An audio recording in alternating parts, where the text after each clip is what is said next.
I don't want anyone telling me about my life anymore. You know what I mean? Like, I want to know what I did, and I don't want this thing where like people are filling in the blanks of my life.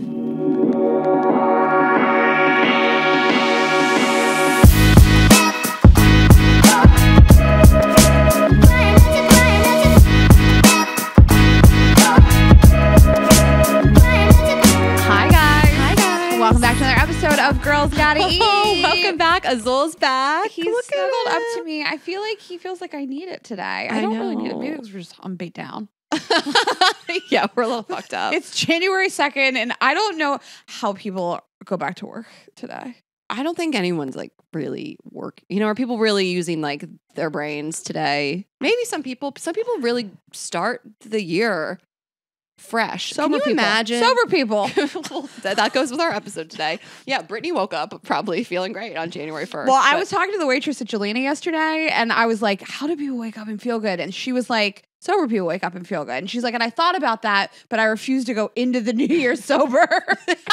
No, so I have never in my life woken up on New Year's Day sober and have taken my makeup off. Never. It's always 3 p.m., 4 p.m., 5 p.m., sometimes even on January 1st of a new year. And I always say I'm still wearing last year's makeup. I made the joke once. I will continue to make it. It's so fucking stupid. I said it to Sparkle Eyes. I was like, there's something about it where I am really good about taking my makeup off, doing my skincare routine, and it just turned into a thing, and that's my tradition. I can't relate. It's 360 flab. I would never take my makeup off before I go to bed. I showed you a picture earlier of what I looked like this morning. Rayna, I've seen you look fucked up. You looked like you had been camping. Like, you looked like you got pulled out of a gutter. Like, you didn't look clean. Like, I don't even know. Listen, we're not putting this on YouTube. Sorry, but... What? Yes, please. Rayna, there looks like there's rodents living in your hair. It looks like you have a nest for rodents in your home. You also just look like you've been beat up. Like, it looks like you got punched in the face. And then, of course, there's eye makeup all sliding down her face. And then Rayna loves to have marks all over her face.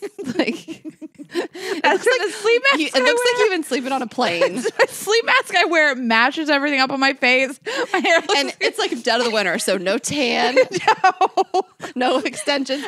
Because there's a picture from my birthday from Cabo, and you look fucked up, but you sent it and you're wearing a bra so you can see your sexy titties, and you have a tan and your hair is like blonder and you look fucked up. Beach fucked up. Yeah. And it's like still kind of cute. So earlier when I thought you were going to show me one, I was expecting that. And then what I saw was like, listen, we all have those. Listen, it's like a fucked up time of year because like we haven't worked in weeks and like I don't know what day it is ever. And I have drank so much and I slept for 11 hours last night because I slept for 4 hours the night before. Yeah. And so I'm just fucked up today. On New Year's Day, again, I woke up pretty banged up. You had a party. We'll talk about whatever. But you on New Year's Eve were like, I want to go to a 3-hour lunch tomorrow at 12 o'clock. And then you were like, I want to go. Let's make a reservation at Elefante. I was like, Ashley, it's 2:30 in the morning, Ashley. And she's just like, all right, fine, 12:30. We can go at 12:30. And all morning I was like, our boyfriend's in town, Rob's in town. Like, I don't want to be the person to say no to stuff. Yeah. But I was just like waiting you out. I did have big dreams when I was drunk at 2:30 in the morning. I was pretty lit for me. Yeah, you were. Like, I'm a little blurry. Like, I had to ask, like, what positions did we do last night when we got home? But the next morning, I, again, wake up just fucked up looking, like huge puffy under my eyes. And then, again, my makeup from the night before. And I went to take a picture of Azul on the edge of my bed. And I opened my iPhone and the camera was facing back at me. Nothing and worse. I gasped. And Sparkle Eyes laughed so hard. You know, he doesn't laugh that hard. At my reaction to seeing my own face, I go, and he like laughs so hard. That is so brutal. Nothing is more terrifying than the look. I have that giant like floor steering mirror next to my bed, and I looked to the left this morning and I was like, oh my God. Yeah. What is in my bed? Wait, that is hysterical that you were like, who'd I bring home? It's you. What monster lays here? And then I took a selfie because I was like, maybe I want Ashley and Tessa to laugh at this later, but I'm not sure. So listen, shout out to the people that don't drink, like our guest today, because they never have to feel or look like that. Absolutely not. Okay. Thank a couple of our partners. We'll get into it. Thanks to Daily Harvest for supporting Girls Gotta Eat. Take the stress out of your mornings with delicious and nutritious food delivered right to your door. Go to dailyharvest.com/GGE to get up to $65 off your first box, plus free shipping for a limited time only. And big shout today to Helix Sleep. Take their 2-minute sleep quiz and they'll match you to a mattress that will give you the best sleep of your life. Helix is offering 20% off all mattress orders and 2 free pillows for our listeners. Go to helixsleep.com/GGE and use code HelixPartner. Okay, 2024. New Year's was funny. I don't think I talked to anybody. I sat in the corner with our agent. It's very LA. Well, you did. Yeah, and Andrew and Brenna, I guess. Yeah, I just sat in the corner with them a lot. Really? Is that all you did? So I got a beer pong table. Yeah. I feel like I have this giant living room and I wanted people to have an activity. Like, I feel like I'm at an age where it is no longer enough to have just drinking be the activity. Just come to this room and drink in this room. I don't want to do it. Yeah. It just like doesn't seem fun to me, or like even like just food and alcohol being the only activity. So I bought this table that I figured we could play beer pong on, and people really they got into it. It was so much fun.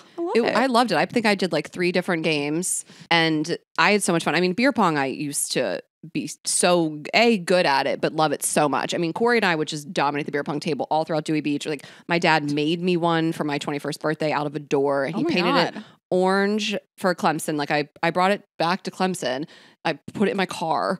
This is so and then nice. where the cups went were purple paw prints. Like, it was the most badass beer pong table anyone had ever seen. Your dad just made that? Yeah. My dad can't even change a lock on a door. But isn't that a funny gift to give your daughter on like a milestone birthday? Yes. But it was so much fun. I had so much fun playing beer pong. Yeah, I was really excited. Getting back to our roots. But the party was really so fun. Everyone had a good energy about them. And I said to Sparkle Eyes like the next morning, I was like, I don't feel like I hung out with you that much. Like, at the end of the night, there was like 4 of us left, like in a good way. I mean, we did, and we played beer pong. He was my partner the whole night, but like he really just mixed and mingled. And I say that with like, that's what you want. This was it was an interesting party for me because I mean, normally in New York, all of our like super, super close friends are there. People stay in town for years. A lot of people were out of town this year. So it was like a lot of our friends had brought extra friends. Yeah. And so it was like a get to know people and mingle kind of party. I know. Like Kate Steinberg, who was like a newer friend. She's like a wonderful follow on Instagram. Like, I'd never met her fiance. And then she just really wanted her fiance to meet Sparkle Eyes, and then they like really hit it off. I really hit it off with him. That is a wonderful her man. fiance. Yes, I loved him. The best. I mean, she's delightful. So I thought she's that so wonderful. She would be with somebody wonderful. But like, I don't know. You meet some people you think are wonderful, and you meet their partner, and you're like, huh. Okay. Right. That's who you want to be with? Yes. Everybody's like partners were great. Like, we love Taylor and Blake. I was getting all these DMs from people being like, who's that guy? Who's that? I was like, everybody is somebody's fiance. Don't worry about it. Including Ashley. Just kidding. No, but it was fun. It was like really fun to have like a little bit of time, like at the beginning of the night, at the end of the night, that was just like us with Rob and Allison. And you were the first one there and the last one. Yeah, it was I nice. know I was going to be the first one there. Yeah, it was nice. LA, I feel like you tell people what time a party starts, nobody comes for 2 hours. You're really sitting there like, do I have any friends? I know, like you had an 8:30 start time, and I was like, we'll be there between 8:30 and 9, and we'll still be the first people there, besides Rob and Allison, who were staying with you. And it was just nice. I like being there. Like, I'm like unofficial co-host. I was like greeting people. Yeah, I like did the playlist, and it was like funny because people would come in that were like strangers, and I'd be like, Rayna, can you come meet this person? And I was in the corner with Andrew. The Andrews. The Andrews. Anyway, but it was fun. It was like a fun start to the new year. And then a lot of years I'm like, I don't need to write out goals. But this year I'm feeling like really inspired to like write an actual goals list. And I know we talked about it last week a little bit, but I really want to like take some space and like give myself a couple hours to like really think about like what is attainable this year and like write it down, because I don't really do that ever. I'm just like, I want to do better than last year. I have like 1 or 2 goals. It's usually just like date more. But like, I kicked off the year with Rob and Allison. Rob ripped my Hinge profile to shreds, made me change all the prompts and the photos, and then we mirrored my Hinge to the television. That's so fun. And how could you do this without me? Well, you weren't here yet.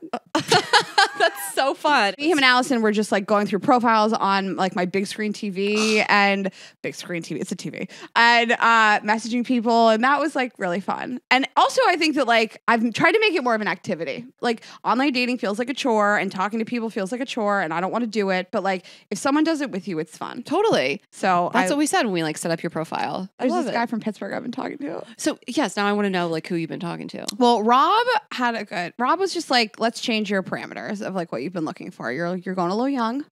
And he was like, let's pick somebody your age or older. And I was like, okay, so I've changed my parameters to my age or older. Okay, yeah. I mean, listen, you know I believe in younger men. But I would actually... You don't have to. I don't need all I've done is go after younger men. That's true, yeah. For a lot of years. And I would like to be the young one in a relationship for once. I would also like to look at somebody and be like, old man, look at my hot, young, rocking body. Don't you wish you were still this young? That's so true. Damn, that hit different. Yeah. I'm pining after all these 28-year-olds and I have to stop it. I mean, go off. I think that like, do whatever you want. But I'm just trying to change my parameters. Yeah. So, and then Rob was just like, he just kept saying, normal guys. Just find a normal guy. You're trying to find all these like covered in tattoos, look a certain way. Just find a normal fucking person and go on a date with I like them. that advice. Just a normal dude. Okay. Well, hopefully you'll find somebody and they will be in your Helix bed with you. Let's talk that about transition it. is... I could not love my Helix mattress more. I feel like it's getting like more comfortable by the day. Like this morning we were just like rolling around in bed, just both even like, God, this bed is so comfortable. Yeah. I mean, I'm obsessed with mine, but Rob and Allison stayed with me too. And I was like, how is the bed? Like I like to get reviews on how good my Helix mattresses are. I know. My mom is up next. She said she is in the market for a new mattress. And I was like, what was that? Like, you know me, I'm like, we'll do the quiz right now.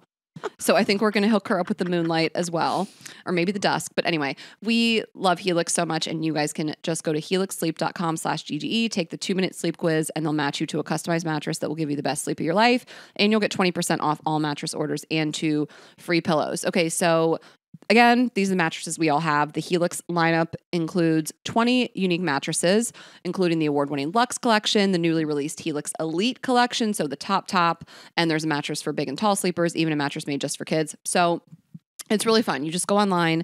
I just did the quiz with my mom, so I can tell you that they ask like how you sleep, whether you're on your back or your side or your stomach, your age, height, and weight, and just everything. So they kind of know what your body is about and how you sleep and what you're looking for, soft, medium, or firm mattress. Yeah. And the sleep quiz is great. They'll match you to your perfect mattress in under 2 minutes. And if you're like, no, I think I know what I want, I don't want to do the quiz, you don't do that either, but it is fun. You can go in there and shop and do whatever you want. So we love the Moonlight. We love the Midnight. The Dusk is great. I just like a soft to medium. I can't really speak on the firms, but some people want that firm mattress. They're about that firm life. They have it. It's not for me, but it's for some people. You got those back problems. Yeah. I should have back problems. They got you covered. And again, like I mentioned, the newest, most high-end collection is that Helix Elite. They've harnessed years of extensive mattress expertise to bring you guys a truly elevated sleep experience.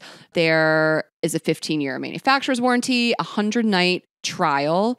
So just, if you don't love it, you can send it back, but we know that you guys are going to love it. And of course, the pillows are the best that exist, and those are part of the offer. So Helix is offering 20% off all mattress orders and 2 free pillows for our listeners. Go to helixsleep.com/GGE and use code HelixPartner. This is their best offer yet, and it won't last long. With Helix, better sleep starts now. That's why I look so banged up in that photo. I sleep too good. Yeah, that picture, I mean, we were joking on it. Like, it looks like you slept hard.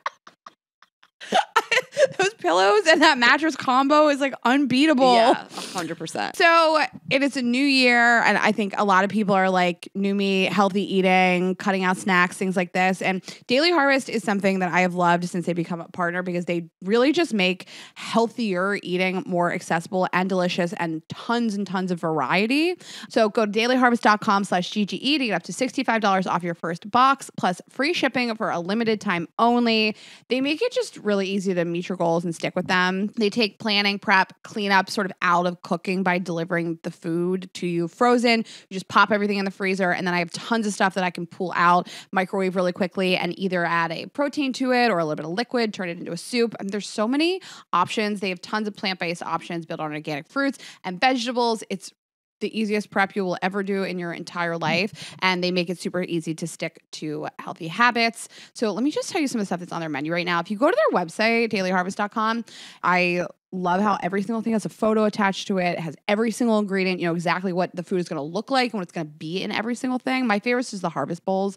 They have a broccoli and tamari sesame, chickpea and coconut curry, broccoli cheese, which also we obviously love, black chickpea and harissa. Just so much to choose from. There's also soups, grains, flatbreads, lattes. There's snacks, these little bites that they have, which we love.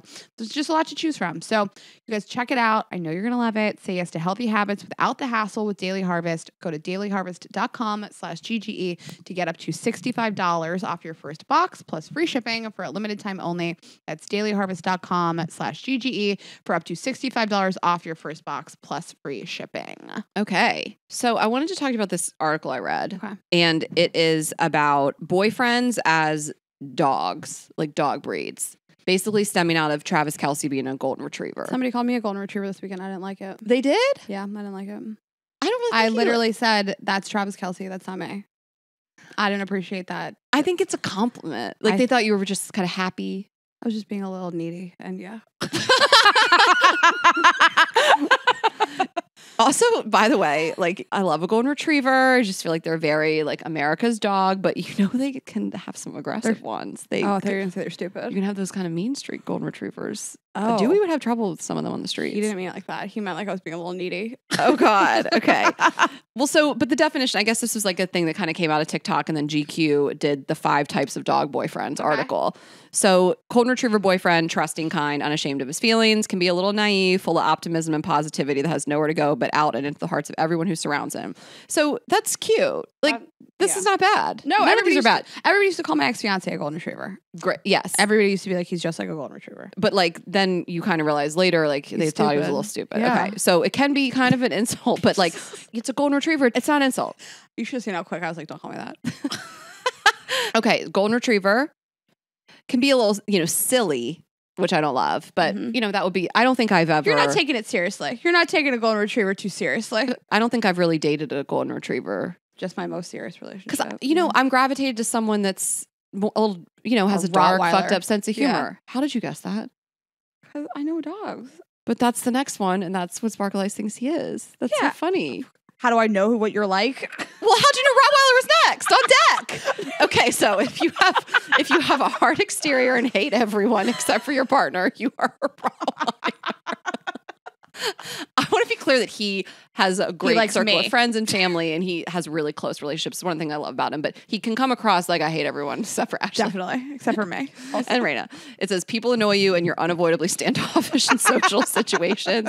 It's a miracle you managed to land a significant other at all, but you did, and it's only with them that you drop your macho facade. So this is the whole thing of like deep down, you're really sweet, but no one who ever saw you would guess, and that suits you just fine. So I do understand how we landed on that for him. So the person who called me golden retriever, he's a Rottweiler. But I like that about him. I like that you're the person that would see the mushy interior. Yes. I don't want somebody that I'm with to be outwardly a dick to other people, which is not what Sparkle Eyes is like. Yeah. He doesn't read as being like a monster. I just want the person I'm with to be like a little aloof to other people, but the sweetest person in the world. He's so sweet and thoughtful and kind. There are people who are kind of a dick to everyone and also kind of a dick to you, like you said. Yeah. I don't want that. Yeah, you were like with someone recently, someone like from your past. We don't need to get all into it, but I want to see if you stick with Rottweiler after hearing the other ones, because next up is the Doberman. Okay. So, Rayna, let me. I don't remember what a Doberman is. Okay, that's fine. That's why. So, Kendall Jenner has one. Yeah. Okay. Snoop Dogg. Very like, I know exactly what this is. Protective. If you believe boyfriends should first and foremost be protectors, you're a Doberman boyfriend. Strong and silent. Whenever you're with your partner, you're on the lookout for potential threats. You emit an honestly off-putting vibe when you're in the public with your girlfriend, because this is Dave & Buster's, a non-active war zone. Your partner's friends have long since thrown out cursory and what about you in group conversations because you're there as a bodyguard, not a participant. Okay, I take it back. He's a Doberman. He's a mushy on the inside Doberman. It says, despite this, you don't just want to stay at home because your protectiveness stems from the pride you have in the partner in your arms. So they want to take you out and show you off too. Okay. If you see a bit of yourself in the Doberman boyfriend but maintain that you're way too nice, you may be a German Shepherd. Sweet and loyal, get along with everybody, but one wrong move and your whole demeanor changes. You can be aggressive when protection is needed, including calling your partner out on their own bullshit and then curl up on the couch with them not 5 minutes later. You once bit my sister when she was 4. And then the last one, I don't know this dog, a Borzoi. How do you spell it? Borzoi. Borzoi. Oh, no one wants this. Okay. Ew, if you're, no offense, if that's your type of dog. That's what you love. Good for you This guys. one like really kind of comes out of nowhere, and it's just kind of not great. This person was trying to be edgy. If your appearance is something of an acquired taste and you tend to... No, it gets worse. Ugly people. And you tend to lurk in the background at the events that you attend with your partner, you are a Borzoi boyfriend. You're lanky and aloof, and it's lanky and aloof. This is a character assassination.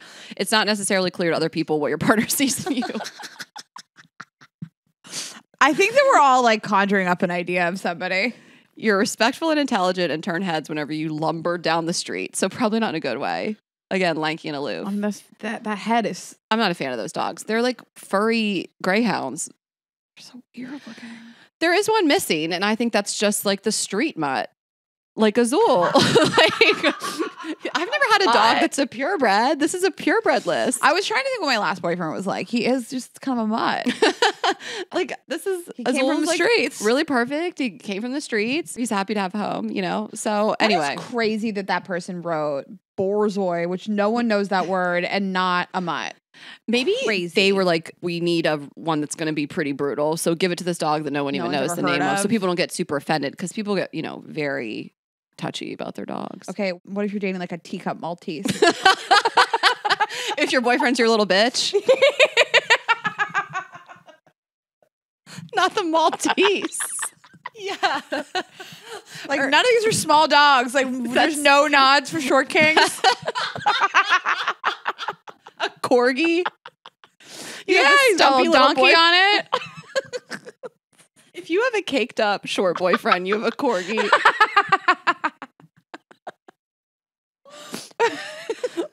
I also think like, I guess the golden retriever, but when I think of just really crazy, jumpy, loyal, I think of a lab too, you know? Okay, but yeah. Well, I was thinking like, what about a French bulldog? Not a lot of personality, just lumbers around. Wait, no. Frenchies are fun. I feel like that's what Heather McMahon has. Yeah, I love those. They come in pairs a lot. Yes, people have two. Like pugs, Bobby has two. Yeah, like pugs. They're bonded pairs. This is just such a fun It's so exercise. fun. What if your boyfriend's a cat? You can't relate to any of these? I like the Maltese. The Maltese is fun. I'm just trying to be like, what everybody I've dated, like, what are they? Yeah. Remember that like musician that I had sex with that you and the girl at Rent the Runway made fun of me for so bad? That ugly guy? He's like a cat. Yeah. I think like musicians are cats. That's fair. Emo. Yeah, like emo people. They can lash out. I mean, Sparkle Eyes reminds me a lot of Dewey, actually.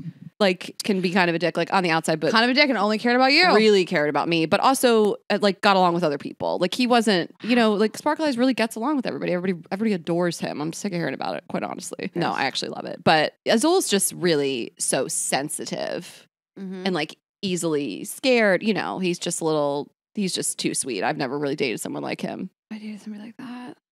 All right, I want to do this exercise. I hope everybody's doing it. All of you are doing the mental gymnastics. Okay, well, yeah, guys, do it. And those are the types of dog boyfriends per GQ via TikTok. I want to know other people's like dog boyfriend personalities. Like, what other dogs are there? There's a million. What does Sean and Anushka have? Is it a Maltese? Cavapoo. That's kind of like a teacup. So I think Sean and Anushka have a Cavapoo, and Laura has a Cavapoo Sean. Or it could be flipped. Yeah, what if you had like Cavapoo and Cavapoo Sean? What are those dogs called? Doodles? Any doodle, yeah. Okay, I want to hear like what everybody's dated. So, you know, let us know. Because doodles are like hyperallergenic if you're dating someone that has a lot of allergies. Oh, I didn't know that. Do they shed? No, that's the whole thing. That's why a lot of people want them. They look a little fried chicken. A little curly hair. Yeah, like a little fried. You ever seen that? Yeah. Fried chicken or a doodle?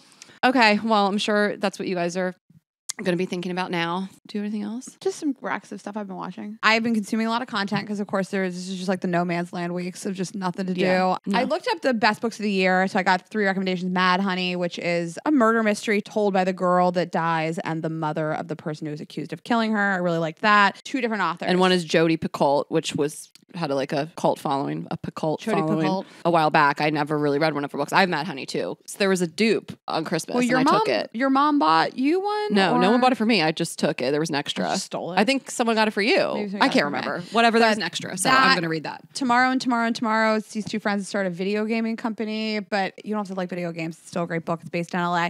And so I'm liking both of those a lot. I watched the movie Priscilla last night. I'm like hyper obsessed with Elvis right now. I think it's called My Life with Elvis. The movie Priscilla came out this year. Jacob Elordi plays Elvis, and he is painted to be a monster, like verbally abusive, almost physically abusive, like a monster. And I didn't realize Priscilla Presley was a producer on the movie, and it came from her book that she wrote about her time with him. Oh. And Sofia Coppola produced it. So I really liked it. It's not like a fun watch. It's really sad, but this girl's just kind of like being held captive by Elvis her whole God. Since she was like 15. But is this what happened? Yeah, so she was 14 when she met Elvis. Because that's not the story of like the other Elvis movie, obviously. Wildly different stories. Yeah. So Priscilla Presley was 14 when she met Elvis. I knew 24. that. Yeah. And then when she was 16, her parents sent her to live with him, and she like lived on Graceland. And she was still in high school. She would like go to school every day, and he was like off filming movies and doing stuff. And he would like come home and she'd be there. And he married her when she was like 21, I think. They didn't have sex until then. He wouldn't have sex with her. He was having sex with other women. What? And oh my God, I didn't know all this. I mean, I don't know how it is her account of stuff. And so like that he really was incredibly possessive and would just like threaten, like, a little verbally abusive. It's an interesting watch, and the acting is like phenomenal. So I liked it. It was definitely worth watching. I watched May December with Julianne Moore. It's about Mary Kay Letourneau. Remember that story? The teacher, the doctor student? Oh, that's what that's about? That's what that's about. And Natalie Portman's in it. It's on Netflix right now. Okay. It's a quick watch. It's really, the acting is unreal. Okay. So that's what that's about. And I watched The Holiday with you for the first time. I loved how much you loved it. I loved it. I feel like The Holiday is like the movie of the like I feel like I did not hear this much about it the last couple of years. It's Am insane. I wrong? Or do you feel like the memes are always around? Moment? It might be more than other ever. years, maybe, but every year I feel like The Holiday, because it's like so many people's favorite movie. But maybe you're right. Maybe it came out a little bit more. I thought it was insane though. Like The Holiday, I saw it in the theaters in 2006. Like it's one of my favorite movies of all time. It's an iconic holiday movie. And I watched it with you and Sparkle Eyes for the first time for both of you this year. I'm like, how do both of my partners have not seen this movie? This is insane. Well, this came up the other day when we were in the Seaport in New York together, and he said he'd never seen it. And you were like, can you believe he's never seen it? I was like, Well, we just recently found out in the last 5 minutes that Tessa and Sparkle Eyes haven't seen Titanic. Yeah. Tessa gets a pass because it was fine. before her time. She wasn't even born. And then so on that note, I watched A Star is Born with him. He had not seen that. So I was like, this is one of my favorite movies of all time. It's probably my favorite movie of all time. So I wanted to watch that with him. He enjoyed it. He liked it. I sobbed, of course. You know, I think he was getting a little teary, but you know, Rottweiler didn't show it. Doesn't cry. And have you ever seen him cry?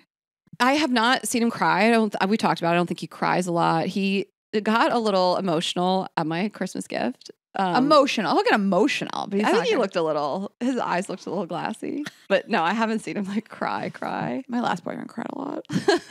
I cry a lot. I cry a lot. He's seen me cry maybe one time, like not sobbing. He hasn't seen me in like a breakdown situation. I haven't really had one, but he saw me kind of be upset about something and kind of cry like one time. And then he's seen me cry at a million like movies and stuff. The last people that saw me cry were the staff at the Verizon store in Santa Monica.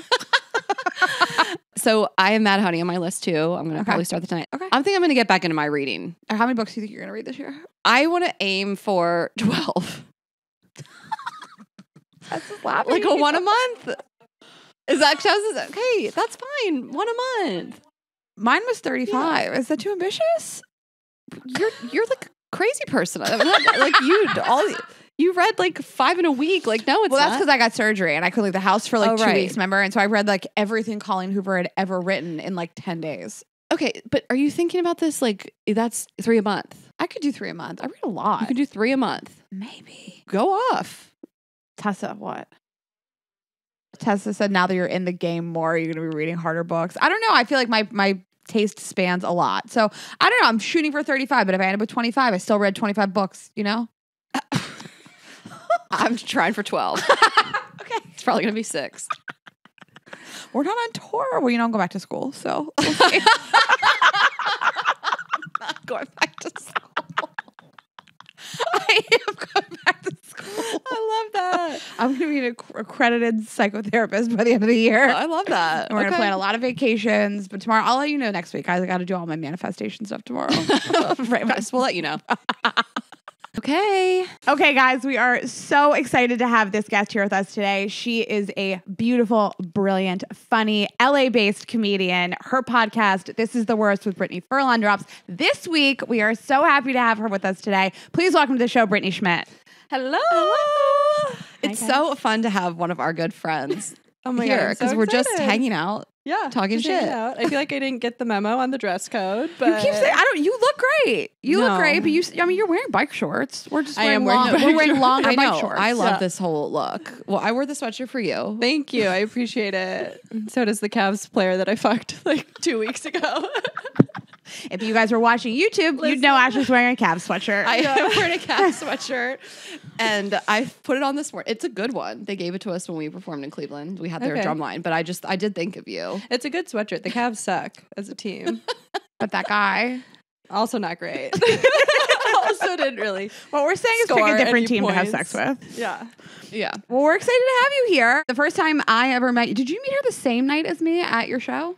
Well, yeah, I guess technically. Yes. And Tessa also was there. So it was your first show in LA, right? Yeah. Like that you co-hosted with Andrew Collin and Brittany was on it. Yeah. So I think that we're coming up on our friendiversary. Yes. And Andrew and I guess used to, we haven't really done it in a while, but we co-hosted the show at the Hollywood Improv and he booked you. We were like having a hard time getting people who were in town. I think it was like a Sunday, whatever. Thank you. That means a lot. No, you're like, we literally, To be honest, no one wanted to do it. And Andrew Collin was like, I know somebody who will do this. Sorry. Anyone else? Nobody wants to do this. Brittany's like so quick. You can't get anything past her. She's like, that was a low-key insult. Damn it. No, so like he was like, I was just on the show with this girl and she was very funny. Like the week before our show. And I was like, yeah, book her, I guess. I don't But know. then you told me that you saw me and you were worried I was going to be a bitch. Well, then I think you did ask to like go up early or late. And I was like, oh, she's going to be a diva. I can feel it. I already looked her up. She Always looks like early. a bitch. Yeah. It's always early because I want to go to bed. I'm not trying to be a bitch. I'm trying to go to He's like, I will come out on Sunday, I guess, but only if it's early. Yeah. And then I obviously thought you were so hysterical. Like your jokes, I was like, she's so funny. And then we just became friends in the green room. Yeah, immediately. You're really good at making friends. No, I'm not. Okay. Well, No. then let's talk about it because I think that it seems organic and natural. And you told me that one of your goals in 2023 was to make friends. Yeah. And I feel like you really did it. Like I really did it. you ended the year with all these new good friends. Yeah. Yeah, it was an amazing. I mean, it wasn't an amazing year. It was actually kind of a really hard year, but I think I was coming out of a divorce where like all of my life was based around one person. Yeah. And then when I left that marriage, I realized like our friends were his friends and like the social stuff we did together was all his friends. So he took all the friends in the divorce and I was like, oh, fuck. There was a moment where I was going to move to New York because I was like, I just want to do comedy more. But I was like, how about I just try and like make LA home again? And like one of the goals was like to get good girlfriends because good girlfriends can just like carry you through life in a way that like I think I had really great girlfriends in college and then when I got married they kind of just like fell by the wayside. We lived in different cities and you know whatever. So it was one of my goals last year to make good girlfriends and then I got so fortunate because I met you, I met Brittany Furlan and I met Allie Colbert all in 1 year. Like 3 people I consider like some of my closest friends. You know what I mean? Yeah, Where I'm that's just so like, cool. I don't know. It just makes like living in LA feel like home again. How long? That is really nice. Sorry. sweet. Sorry to interrupt your moment. I just wanted a little more backstory. How old were you when you got married? So we got together when I was 25, I think, married when I was 27 or 28. We were only together for 2 years before we got married. Okay. And did you have like a ton of girlfriends before that? So I had friends from college, but I think like when you make friends in college, or for me at least, because I was drinking a lot, like I just had party friends. Like I had friends where I was like, these are my fucking girls. Like, but like really we were just like getting fucking blackout together and fucking each other's men. You know what I mean? Like there wasn't like, oh, we have the same morals. We have the same values. We have the same beliefs. We have the same sense of humor. It was just like, we all want to fuck the same guys and drink. So And we bond over it. Yeah. So yeah, I think they kind of just like fell by the wayside a little bit. And then you like got married and your husband becomes sort of the and I social- had like the my social best friend priority. Claudia I've had for like 12 years now and she's been a constant. Yeah. But then she moved during the pandemic. She moved to Austin and now she lives in Reno. So it's like when you move, that's an attack. Yeah. On a friendship, I'm like, you're not allowed to leave me. How dare you? I'm like, that's not. Well, but I find that interesting that you wouldn't say you're good at am I okay making friends? None of us are okay. Yeah, it's January 2nd. Yeah. Like, it seems really natural. And because I think people ask us all the time and it does sometimes feel like dating. You're like, let's get each other's numbers. I can vibe people out really quickly, Yeah. like energetically. I can feel if someone's going to be a nightmare. Yeah. You know what I mean? Like really, and LA is like, I think that's a skill that you develop in LA because LA is a very tricky town. Like everyone's deep as a puddle and people kind of like maneuver, you know what I mean? They're like, what can I get out of you? What can I do? And like, you can just tell if someone has genuine energy and you have very genuine energy. And I think like what I've noticed with your guys' friendships is you guys are like girls. Like you guys like fucking rally for girls. And there's a lot of girls in this town that are like vicious. And I sense the energy quickly and then I go from there. I also like what you said about making LA home because I feel like you did that in your actual home too. Mm-hmm. And I was telling Rayna about it. Like you basically had a designer come in and make it like feel like home. Like sometimes you have to like commit to, okay, I'm staying here at least for the next however long, you know, and I need to like make friends, make my house feel like comfortable and excited about it. Yeah, I got really fortunate like with that too. So my friend has this renovation company called Jaw Renovations, and they came in when I was at the end of my tour last year. So I had a week where I was gone, and we literally did a Zoom. The next week they flew out to LA. They came and they completely redid my place while I was gone. And when I came back, I cried. Like it was like being on a reality show. There was just no cameras. I was just like, oh my God, I live here. I get to live in this place. It is really great what you do with the colors and the style and design. And it's just, it doesn't necessarily have to take like a fortune to make something like your own. Yeah. I feel like you're good about that. You move into a place, you're like, immediately, I'm making this how I want it to be. But immediately. But I feel like, I remember I moved into this apartment in Atlanta and I was like, I hated the walls. They were brown. And I was like, I should paint them. I can afford it-ish. And then I just didn't. And I lived there for 3 years and hated every second of the walls. You know, it's just like, wild. Just do the thing. Make your home what you want it to be. It's so funny because when the team left, Whitney and Jordan, when they left, they're like, oh yeah, you lived in here like a couple weeks before we came, right? And I was like, no. I was there for a year and a half. It looked like a penitentiary. Like it literally looked like jail. I know. I'll be out with Brittany. I'm like, show the before and afters. It really is like a reality show without the cameras. Really depressing. The more depressing thing is I didn't think it looked that bad. I mean, it didn't look unlivable. It's like really special now. It looked unlivable. Okay, well, so that's your words, not mine. Yeah. I want to rewind to like you being like in this relationship for a long time and not like developing all these necessarily like girl relationships. Because in my 20s, I didn't do that as much either. I wasn't like a guy's girl, and I wasn't the kind of girl that like you can't let her around your man. But because I wasn't really that pretty, to be honest. But you're like, I would have been. I would have taken your man if I could have. Okay. I was a 5, to be honest, and I couldn't have taken your man. People were like, I might try to steal your man, but I probably can't. But I'll try. People were like, oh, she could be with him. That's totally fine. That is so funny. That moment when it clicks where you're like, all my friends are so cool with me being friends with their husbands. They are not threatened at all. I am so not threatening. It's not a compliment. You're just like, oh, I'm the problem. It's me. It's my teeth. But like, I didn't have a wealth of girlfriends. I didn't prioritize having like a big girl group. I think I prioritized finding a partner, and then I did that, and I didn't really invest in having like a ton of good girlfriends. And when that relationship ended, I was 28. I was like, oh, I don't have a ton of friends. Yeah. Like I remember the relationship ended around like Halloween, and then a couple months later, like New Year's. And like, I remember New Year's Eve, I was like, I don't really have anything to do. Like my 3 good girlfriends are somewhere, and that's all my friends. Yeah. Right. And I was just like, what do I do? And I changed my whole life. You have to. And you were like so intentional, like I will make friends this year. Like you almost have to do that. Yeah. Yeah. And I think like when you get to a different phase in your life, you're ready for like a different tier of friendship too. You know what I mean? Like friendships that are based on things that are a little bit more meaningful. And it's not to say that I had no friends. It's not to say that I was like married and I just had my husband. Totally, but like all of my close friends left LA, and then I got divorced, and I was like, okay, now what? Yeah. And I don't think it's easy for me to make friends. And I don't know if I'm like unapproachable or something. Or you know what Allie said to me? Allie's like, you need to be way nicer in the beginning because you're so pretty. Yeah. She's like she's like, people are gonna assume you're a bitch. Yeah. She's like, so like the amount of nice you are, she's like, you have to multiply that by like 100. You're not nice enough in the beginning. Well, yeah. And the night I met you, I was like, this bitch looks like this and she's funny. Monster. I hate her. Monster. Yeah, no, of course. And I think you were like, and you were being so nice to me. I was like, is this a trap? You're so pretty. I feel so bad for you, Brittany. What a nightmare. So thank you. We're going to talk about thank you for your support. If it helps at all, I was bullied my whole life because of it. It honestly does help me. Yeah, if it helps you sleep at night, I had a horrible childhood.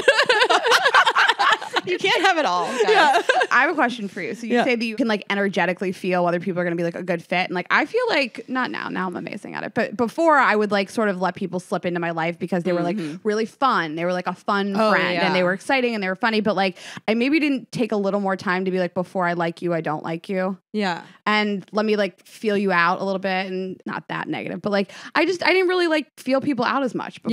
Yeah. It was just like, this person's cool and fun. We can Yeah. party together. And I don't know that I thought that much about like, do our morals align? But you're Right. drinking. I was just gonna say, like, the sobriety is a huge part of this. Right. You And I just think it get drunk with comes- people, and then you're there for your friends all of a sudden. You're like, we had a great time. Yeah. We're friends. You know what I mean? And meanwhile, you didn't even have a single conversation Right. that meant anything. Yeah. You know? So yeah, I think the sobriety is a big component, because I was so offline when I was drinking. Like, I wasn't paying attention. I just wanted people to drink with. I didn't want to drink Yeah. alone. You know what I mean? So I was like, I didn't care who I surrounded myself with. And now, because I am so attuned with my energy, I'm like, I don't want people in my circle if their energy is going to fuck with mine. well, you're sober. I Like, know. you have to really enjoy someone for real Yeah. to hang out with them. Yeah. Like, I feel like obviously we used to drink so much more. You can hang out with anybody. Anybody will be fun after a fifth of vodka. They are, but like I think as you get older, you realize who the party friends are, and like who's Yeah. only going to be fun after the fifth of vodka. And Yeah. When we moved to LA, I made like a list in my phone that just still it's in there. It just says LA friends, and like there's a clear kind of break in the list where like these are the people I go out drinking with, friends. Yeah. Which is fine. Yeah. It's important to have every type of friend, but like you want to build those real ones. But to Yeah.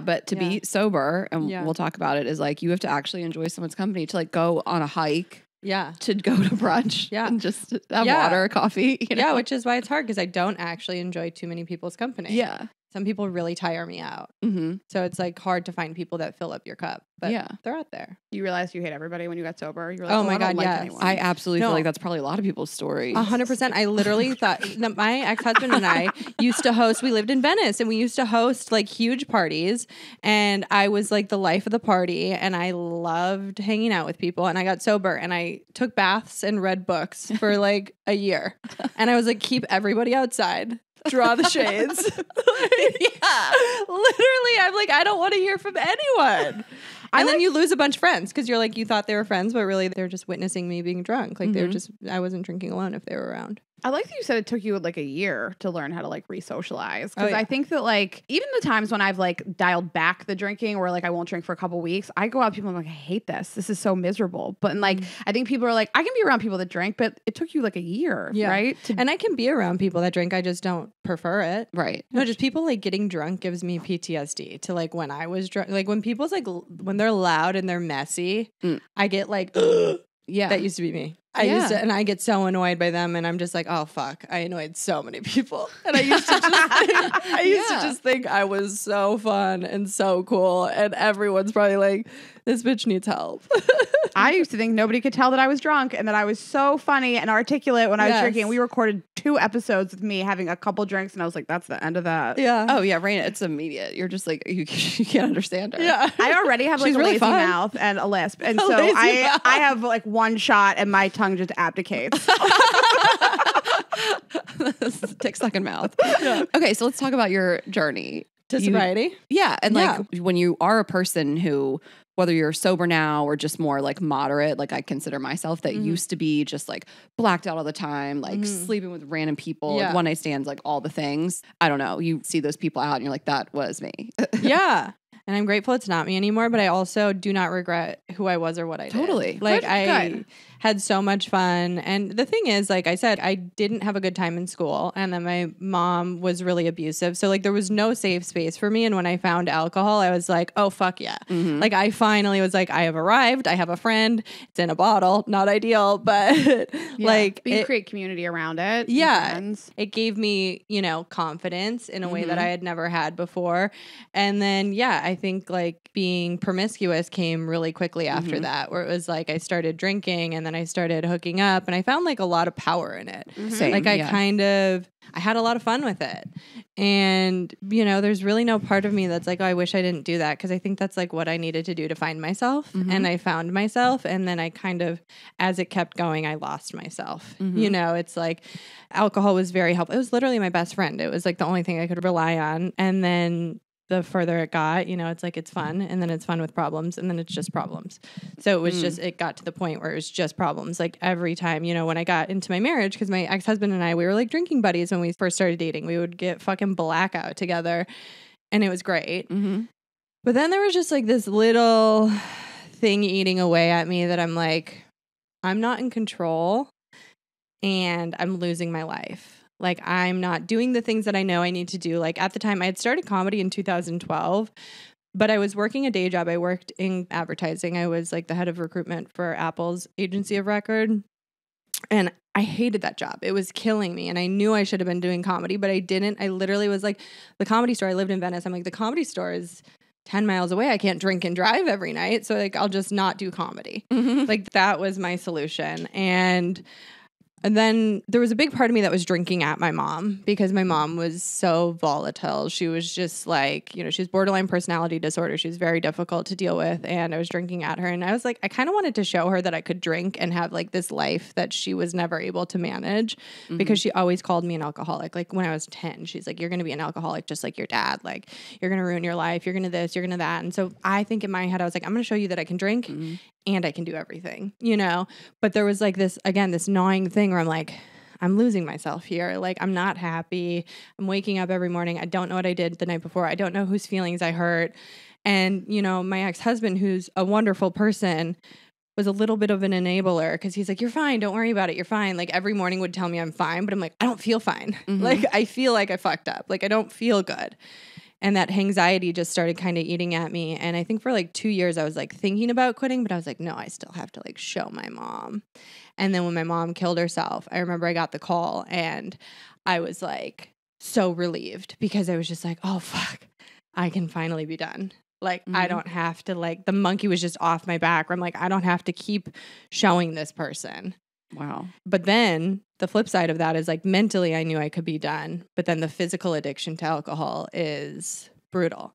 So I was doing this thing with my therapist where she's like, it doesn't matter what day it is, but wake up. And if you tell yourself, I'm not going to drink today, she's like, I don't care what you decide. She's like, you wake up in the morning, you decide I am drinking today or I'm not drinking today. And then you stick to it. And I was like, that's easy. And I remember I woke up one day and it was like a Wednesday. And I was like, I'm not going to drink today. It's Wednesday. I can do this. And it was like lunch. I was with my ex-husband. I was like 2 beers deep before I even like remembered That you said that you weren't. that I said I wasn't going to drink. And I was like, oh, I'm not in control. And then when I went home for my mom's funeral, I was like, this would be a really good time to not get drunk. Oh, okay. And I blacked out. And I don't That's remember understandable. anything. And then I woke up the next morning and I was talking to my cousin and my friend who was at the funeral. I was like, that went like pretty well, right? And they're like, yeah. I'm like, what happened? And they're like, well, you went back to the bar and you cried on the bar for like 3 hours. And I was like, okay, I'm done. Like, I was like, I don't want anyone telling me about my life anymore. You know what I mean? Like, I want to know what I did. And I don't want this thing where like people are filling in the blanks of my life. And that morning, I think I had a mimosa and that was my last drink. I Really? never drank again. Yeah. Okay. So December 11th, 2017 was my last drink. Did you find that quitting cold turkey, I guess, technically is the phrase, like easy-ish? Oh, no, not easy. And I was Okay. also a fucking mental patient about it. Like, I wasn't like sober. I quit drinking, but I wasn't sober. I was then just smoking weed 24/7. But I couldn't even like, I was screwing my words up on weed, which is something I didn't even do on alcohol. So I was just like, this isn't a vibe. And then I was like also doing like Molly and Coke. And like, my ex-husband was like, I think maybe you're not sober. And I'm like, no, I am. I was doing coke. Thank you for sharing that beautiful story. And I want to acknowledge that. And we appreciate it. Oh, of course. Yeah. But okay, so on the road towards getting sober, like alcohol sober, was your husband like insistent that you get sober or not get sober? Was he like, this isn't He didn't want me to get sober. He didn't want me to get sober. I mean, I He- figured that. Did Yeah. he think you were over exaggerating what the problem was? Like, what was his? No, his thing was if I got sober, it meant he had a problem too. Sure, Because we it were reflected drinking on him. together. Yeah. And he didn't want to admit that he might have had an issue with it too. So I then had to just hide from him that I was going to meetings and To AA meetings. to AA meetings. And I just got sober on my own. And then I just never really caved. Like I started after I was like doing Molly and Coke, I ran into a friend that's in the program and I was like, I'm sober. And she's like, are you still smoking weed? And I was like, yeah. And she's like, you're not sober. And she's like, she asked me, she's like, who are you that you're so afraid to be with yourself? And I was like, what a fucking rude question. Like, what an attack. Yeah. And then I was like, fuck you, I'll quit doing the other drugs too. And then I had a real mental breakdown. Because it's like they say when you're drinking and using, like, it's literally like driving a station wagon and you throw all your problems in the back. And then when you get sober, it's like slamming on the brakes and everything comes forward. So, Yeah. like, all of that trauma and everything that I was burying with drugs and alcohol came forward, and it really fucked me up, and it was really hardcore. But I went through the process of getting sober, and then probably 6 months into it, like my life just started getting better. And my ex-husband noticed, and his life was like getting worse. He was like gaining weight. He was really unhappy at work. He was just like not doing well. And I just told him, I was like, why don't you take 1 month off? Just 1 month off and see how you feel. And he did, and he lost 15 pounds in 1 month. And then he never drank again. He's still sober to this day. Wow. He does like mushrooms and stuff, so he's not in AA like I am, but he's still sober. His life is better than it's ever been. Like, it's just like, yeah, it's great. Well, part of probably the enabling, and I know you say he's like a great guy, like we don't want to talk poorly about him, but it was like he probably couldn't see what the relationship would look like. Right. Like part of it's like, well, what are we supposed to do? Yeah. Well, that was part of the problem was like, What's the activities now? what do we do? Right. I do think even if you don't have a problem, which I don't think I have a clinical problem with alcohol, if your partner is sober, it does sort of feel like a judgment call on you. It's not. My ex was completely sober, had been for years, and we would go out. He didn't care if I like drank a little bit. He didn't care at all. Like, go out to dinner, me and Ashley, we'd have wine. He literally genuinely did not care. But when I would start to get like a little loose and silly, like I felt a little judged by this person, and like I could tell I was annoying him a little bit. And I don't have a problem with alcohol, and I don't think he had a problem with me really. I mean, it was my own projections of like, is he having a problem with me right now? You know, but I think it's hard to not feel like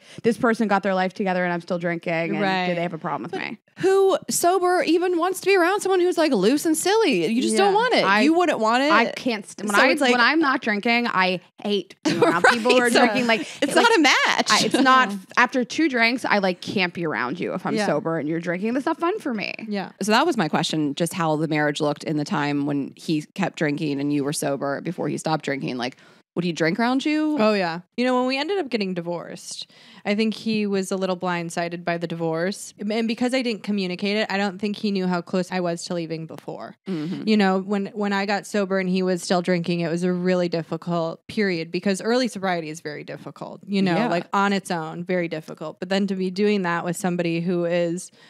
It wasn't like he was vengefully drinking, but he was drinking a lot. You know what I mean? He just kept his life like moving. Yeah, rolling. he just kept going. And I remember there was like a weekend where he came back and he was just like on a bender. It was like a 3-day run. And he came back and he was in a blackout and he like, you know, undressed and got in bed and I'm sober and he was like throwing himself on me and he's like, come on, come on. And I'm just like, no. Like, no and never, and I can't keep going if this is what this looks like. Right. You know what I mean? Because it's just like, there's nothing worse than a blacked out dude trying to fuck. When you're dead sober? Yeah, when you're dead sober and there's just a guy. And then like getting mad and sad and like whiny that I wouldn't fuck him. I'm like... I mean, I've been on the other side of that. Yeah, where totally. I'm the blacked out person.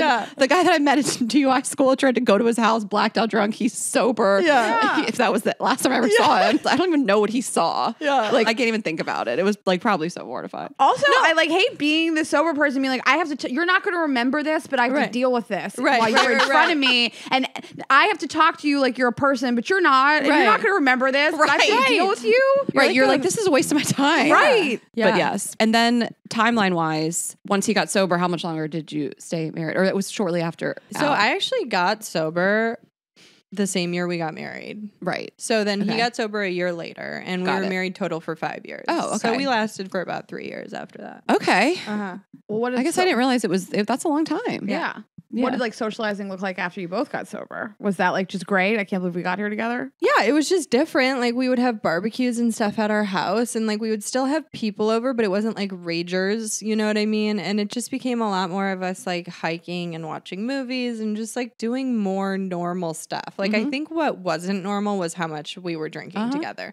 Like we literally would go to brunch at Tasting Kitchen and then go straight to Townhouse. Like and get fucking blackout at like 1 o'clock in the afternoon. Like my friend would text me being like, I saw you falling into a bush. And I'm like, what up? Like, I know, right? So funny. Just like, yeah, I'm like, that's not okay. Like someone just drove by our house in the afternoon and I was falling into a bush. Right. The amount of times I've been in a bush. Yeah. Though, Seriously. everybody has a bush story about me. And I'm not talking about my pussy. Like literally, like Ashley was in a bush. Like we all have them. we all fall into a bush. So like when you guys got sober, I think it's almost like when your kids leave the house and the couple has to be like, do we have to talk to each other now? Seriously though, the empty nesters. So like when your child, aka the alcohol, left the house, like do you guys like, I like you or I don't like you? Like what was that like? I always really liked him. He is one of the funniest people that I know. Like she wanted to hook him up with you. Yes. Let's do it. I literally He's with somebody else, but she was like, I wish my ex-husband was single because I feel like Rayna would be. Listen, now that I'm pretty, I could break them up. Sorry, I cut you off. He's funny. No, he's it's perfect. okay. Yeah. He's so funny. Like literally, he said to me, I posted this on my Instagram the other day, but when I was like very depressed after the divorce, because we're still friends, I went over there and I was like sobbing. And I was like, this is so painful. I just don't want to feel this. Like it would be easier to just not be here. And he's like, are you going to kill yourself? And I was like, I want to. And he's like, well, you can't. And it's not because I want you alive, but it's because he's like, Rayna's turned on now. He's That like, was a dark, funny joke. he's like, The stuff I laugh at on the show is really fucked up. It's stuff even Ashley's like, don't do that. he said afterwards, he's like, it's not because I want you alive. It's because so many people want you to kill yourself. You can't let him win. I don't think we can leave this in. He was kidding. Of course, but that's what I'm saying. He's so funny. He's dark. Like, he's so dark. He like So are you. 100% got my humor. Here's the thing. After we broke up, I was like, I don't know how I'm going to be a comic anymore because so many of my jokes were just me repeating things he said. Yeah, I feel like so many like comedians, well, women are like have a really funny partner that no one knows about. Like, I don't know. I think my boyfriend's hysterical. No one, like, he's not a comedian. I think you're just like, you have to be with somebody who shares the same fucked up sense of humor. Yeah. My brother writes my jokes. Right. Like my brother. Yeah. Like it's just kind of. Yeah. So he's so funny. And I was like, I don't know how I'm ever going to write a joke again. But yeah, he's great. I literally was like, I wanted to hook him up with you, but he's had another girlfriend for a year. So Well, they're not married. Yeah, So they're we'll not say, and I'm pretty now.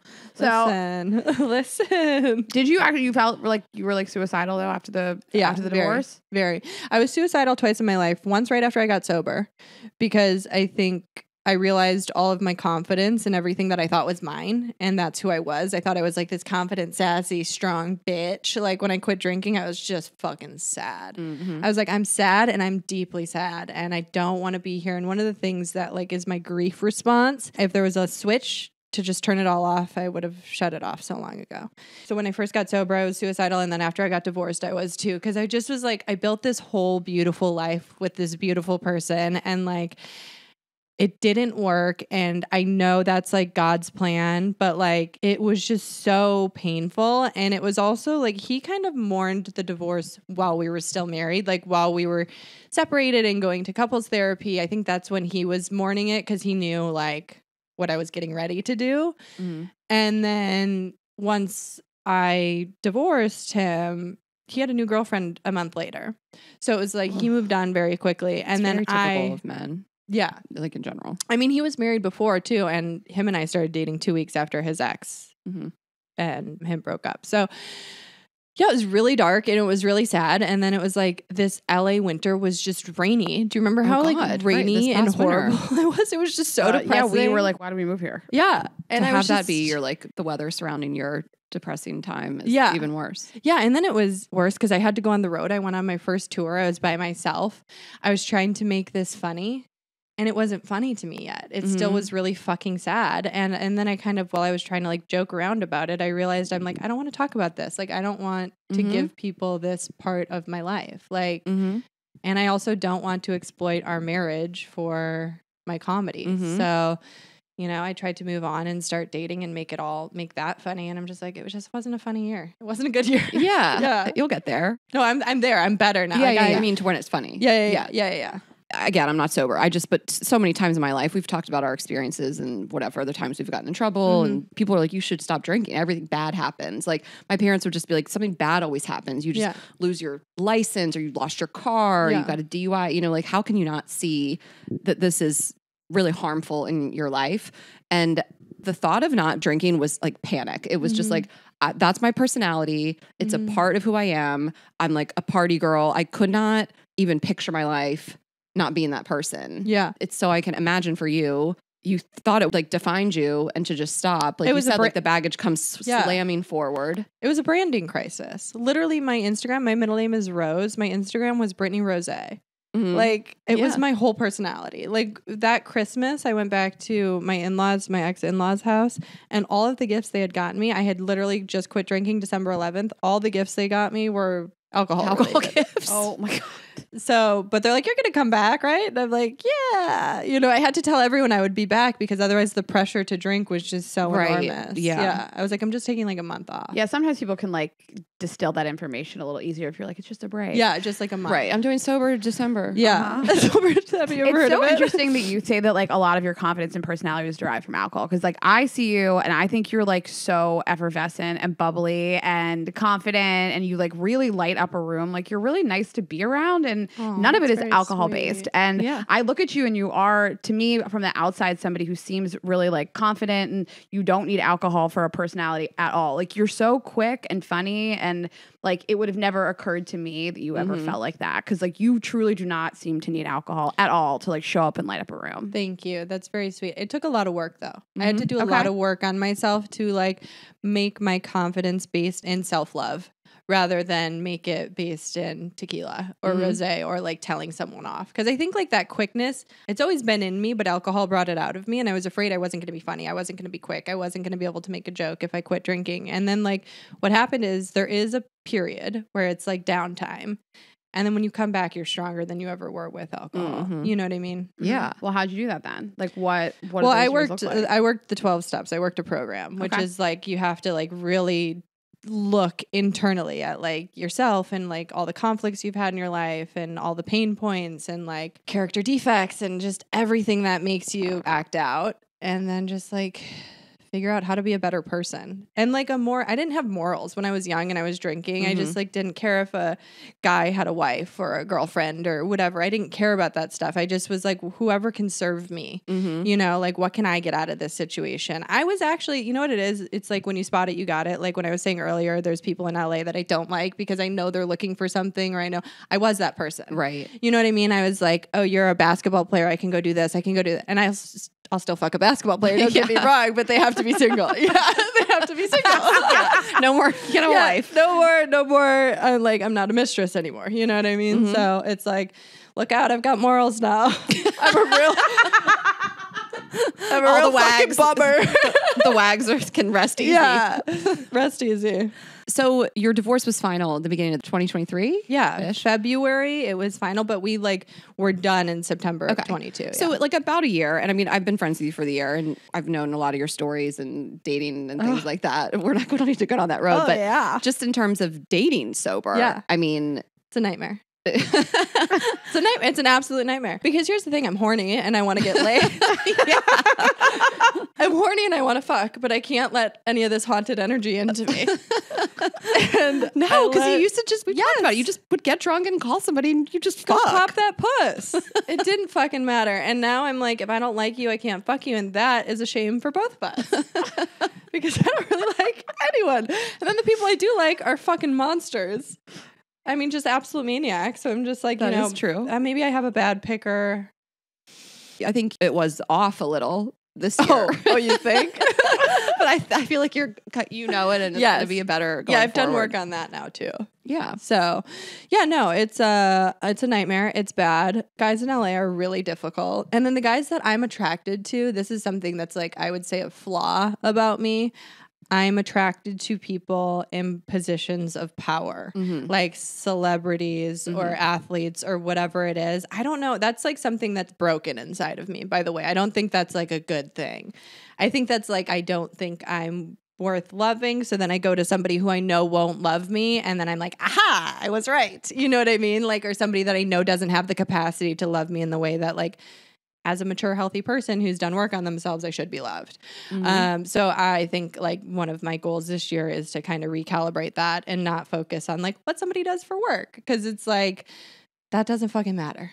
You know, liking people in position of power is not weird for the record. Like, but what you said is like, if you feel like you're unworthy of love, of course, like it pains me to hear that as your friend. But if you feel like you have pinpointed it, you're in a great place to understand it and move forward. Let a person in power come to me. Let me see how quickly I fold. I mean, it's sexy. People with power and money and that they've like worked really hard to get there is really sexy. It depends what their other personality traits are like. Like somebody who's like a mega celebrity, that's not for me. Brittany, you're over here like a 10 and are commanding a room with a mic in your hand. Like you do need someone that totally can match your energy. I have to tell you this. I slid in this guy's DMs. The way you uncrossed your legs and sat up to tell the story. You guys, it's just atrocious. It just keeps going. I slid in this guy's DMs over Christmas because I was bored and I need love.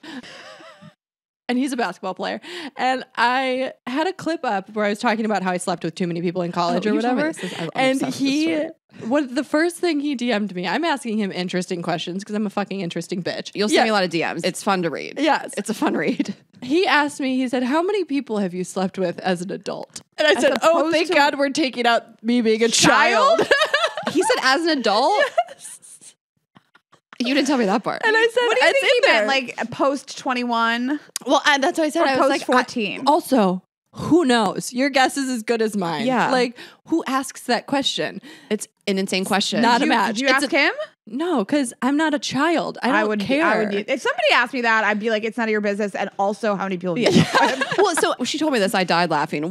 First of all, we're talking about adult. What adult asked that question? That's insane. Yeah. But what was his number where she was going to be okay or not? Like, like what was Where's his the line? I want to know what the line is. Okay, so What divided by 2 and add 5? Right. I'm like, how about you guess? And then I'll tell you what you multiply by that. Yeah. To get into the ballpark. Because ask you also. How about you guess? That is so funny. How many people do I look like I've fucked? That is so funny. Yeah, you get 3 guesses. Me and tell me how tight my pussy is. Yeah. And how many people you think have plowed through How here. insulting are you going to get? But is he super Christian? Wasn't the whole thing? Then his next question to me was, do you believe in Jesus Christ? Okay, part of me would be like, I really regret sliding in here. And another part of me would be like, this is the best day ever. By the way, I'm still going. You're still talking to him? Oh, yeah, because I can't stop at this point. I'm like, it's been a slow writing month. I love this. He's like, do you believe in Jesus Christ? And I didn't answer that. And I just went to bed. And then I woke up in the morning and at 8 a.m. he said, do you believe in Jesus Christ? He asked you again. That's and I said, funniest shit it is before noon. Yeah. And did you respond? And no. No, I said yes. Because she's trying to fuck. That's what I'm saying. For the first time, I understood why guys lie to get laid. I was like, I fucked one person, my ex-husband, and I believe in Jesus Christ. Like, I mean, if you don't have alcohol to entertain you, you should at least have this. I know, that's what I'm saying. So we had this conversation the other night at dinner, and then you told me that clip from that podcast of those guys talking about how many women. Oh, yes. I was on Earthquake Radio, and it was me and 3 other black male comedians. And you were on it with them? Yes. Oh, I thought you had heard this clip. Oh, you were like in the room. Okay. I was in the room, and they were talking about what an appropriate number for their woman to have had sex with was. And they said between 3 and 5. All of them said between 3 and 5. And I was like, I have done that in one night. Like, what? Between 3 and 5, you also don't know. What? Yeah. Like, no time frame. Yeah. At one fucking festival.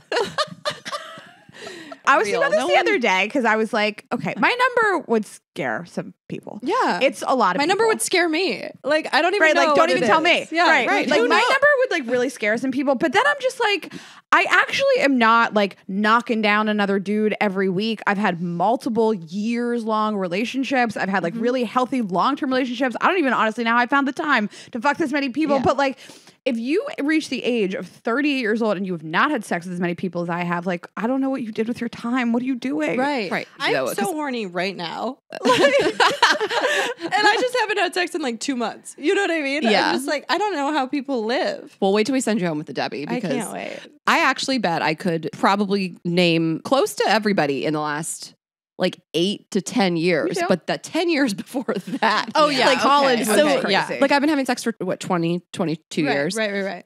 18. I'm not doing the math on you. I'm doing the math on me. It's So like the first 10, like who fucking knows? 25 years I've been having sex. The last decade, it's been slow. It's been like, there's some relationships. It's not like, it doesn't last like that forever. But to ask a woman that, first of all, is insane. But it's also just like, you're not taking into account like someone's age, whatever. It's crazy. Like if you've really been fucking for 20 years, what? Truly, if someone was like, I will give you $1 billion if you tell me every person you've slept with, I wouldn't even start. I would just be like, I'm going to have to figure out how to make $1 billion a different way. I'd be like, what about I can name like 40 of them for 500 I'm like, million. who has? Yeah. Like I'm trying to strike a deal. I'm like, also, who has the master copy? Because I would like to see it. I have the Jesus master Christ. copy. Jesus Christ. Only has God it. knows, and only God can judge. There's one guy whose name I just can't remember, and it's been bugging me, but I can see his face and his dick. But I just can't. I can't even remember anything If I've else. been fucking for like 22 years, 5 people a year. That's way more than I've done, and 5 doesn't sound like a lot. Yeah. It's 100. 22 times 5?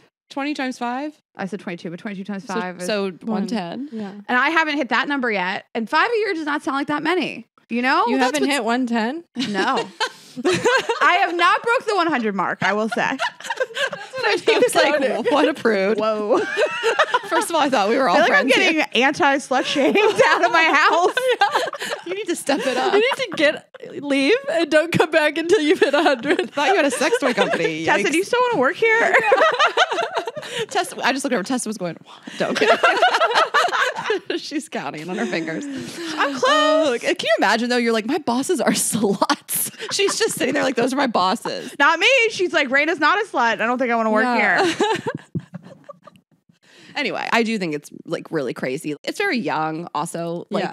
can you imagine asking a He's 40-year-old literally woman how my many age. people she slept with? That's like crazy. Yeah. But like my boyfriend at 20 asked or something, you know, like whatever. I think he might be the first person second person who's ever asked me. I will say, Who the like, fuck gun do to you my think you're head, I talking would to? much rather my partner, have a ton of sexual experience, a ton of people. Because 100%. by the time you get to me, you have seen every size and shape of titty and pussy and done everything. And like, Yeah. I like that you've like sowed those oats. You know what I mean? and like picked up some moves. You Yeah. show up in my bedroom and you've only had sex with like 10 people. I don't think we could do this. No. A 40-year-old man that's like fucked 10 people. Like, what was your life? It's crazy. Yeah, no. The other thing is too, if you do No want offense. like a long-term relationship, I don't want somebody who's curious. I don't want Yes, somebody who's that's wondering exactly what's that. out there. Like, come to me when you are Right, yes. weathered and tired. Being up when You you've seen know. 100 vaginas. Yes. And maybe a couple dicks. Throw a dick in your ass. Yes, make sure exactly. Make sure you That don't. You're not too. gay. You If know. you haven't sucked a dick, I don't want to know. Yeah. If you haven't sucked a dick, get out of my house. If you don't know what I've been through, Yeah, if you don't know grow my up. experience. Yeah.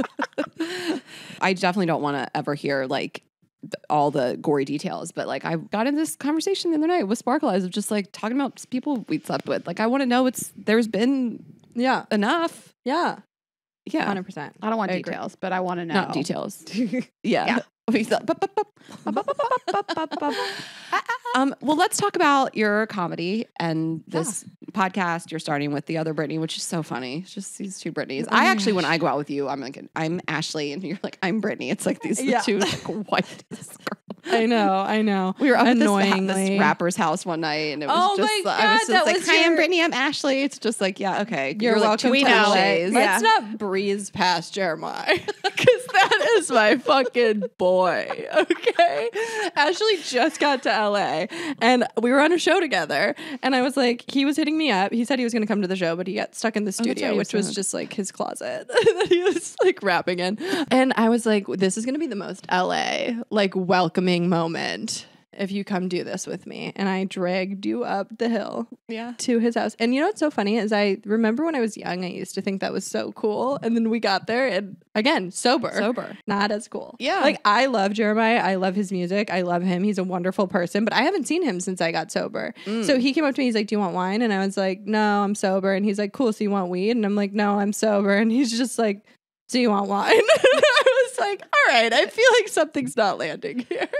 Yeah, it wasn't that cool, but he was super nice and He's so very pleasant, sweet. and we laughed about stuff for days. We I've got been a lot of like, harassing him. funny content. Yeah. Yeah. Okay, so you're starting this podcast with the other Brittany. Yes. It's called This Is the Worst. And we're doing it on Just Media, which is Alex Bennett. She just left Barstool and she created her own thing. And she came to us and we are starting it. We're literally recording this weekend and we launch on the 10th. Oh my God. I feel like we have the exclusive. I know. Thank you. Yeah, I think it's going to be fun. I mean, you know, we'll see. It's Okay. such a like, oversaturated market. It's like kind of a risk, but I think it's going to be fun because Brittany and I just have the stupidest conversations and we're like, let's just put them on the pod. And Yeah, Call I it a think life. I really believe in it. And then you just did a tour, and you are shooting your special Yes. in LA, and people maybe Yeah. could come. Yeah, We're gonna be We're there. gonna be there. It's at the Hotel Roosevelt on the 14th, but there's only like 20 tickets left for each show. So Oh, it well might then, sell sorry out. guys. Yeah, sorry guys. Catch the special when it drops. Yeah, yeah. Okay. Maybe on 800-pound gorilla again. So We'll see. Cool. Yeah. We just want to hype everything that you do, and you're so funny, and you perform all over LA. For our listeners, they can always like find you wherever. yeah, I mean, I'm probably not going to be performing a lot. Okay. I'm like going to be writing Yeah. for the first like half of this DMing year. and writing. Yeah, I'm going to be DMing And finding Jesus Christ. I'm going to be finding Jesus, DMing athletes, saying that I'm not, saying that I'm getting better, saying that I'm not going to go after bad people, and then just continuing to. Listen, Rome wasn't built in a day. I think that like you should really give yourself a lot of credit. You like quit drinking. You left a marriage that wasn't necessarily serving you anymore. You still have a relationship with that person. You have friends in your life. Like you don't have to become a whole new person overnight. And I think that people put a lot of pressure on themselves, like especially this month of the year, to be like, okay, resolution. I'm going to change every single thing about myself. And like for you, this has taken like what 5 years since you got sober. Yeah. And so it's just like one little bit at a time is still like progress, and you've done a lot. Well, and I think I like that you are open about it, especially, you know, on like New Year's Eve day, like so many people recapping their year. Did you notice it was an excessive amount of like reels and Oh, like, yeah. my life is so perfect and so great. And It's always the highlight reel. yeah. And if people want to do that, I think that's great. I'm not saying it's like cringe or anything, but I was just too hungover to do it. I mean, I actually had a great year, but I'm gonna be honest, I was too hungover. I've been drinking a lot the last few weeks, and I'm a little beat up.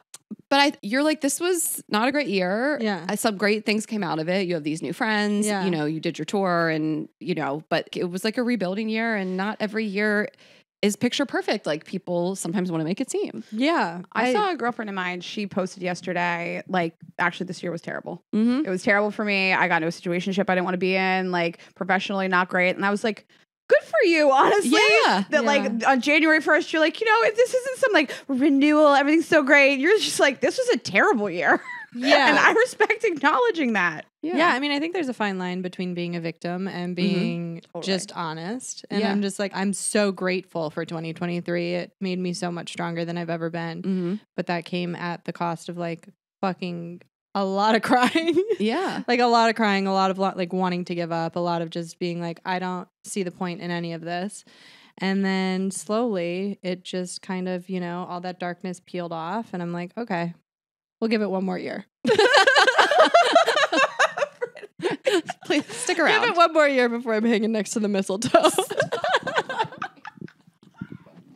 Well, I'm proud of you. We're really proud of you. That was a great joke. Okay, well, plug your Instagram, website. Oh, all yeah. things. My Instagram is Brittany Schmitt, Brittany Schmitt. There's no D in my last name. I took all of those in college. I'm still trying. Still And going after. then, yeah, but like a few more. If you know any men who are powerful But also nice. that want to like ruin my pussy, DM me. Brittany she's like, I've learned nothing. She's like, this is a real problem, but if you could all talk to your powerful, rich, successful friends, they can fuck me. You guys just told me I didn't have to change everything. The way she regressed immediately. That was on you. Don't make Rayna. me eat those words. I was trying to have like a positive takeaway. I'm like, I'm so proud of you. You know, you are fucked up, Brittany, and you should go straight to therapy.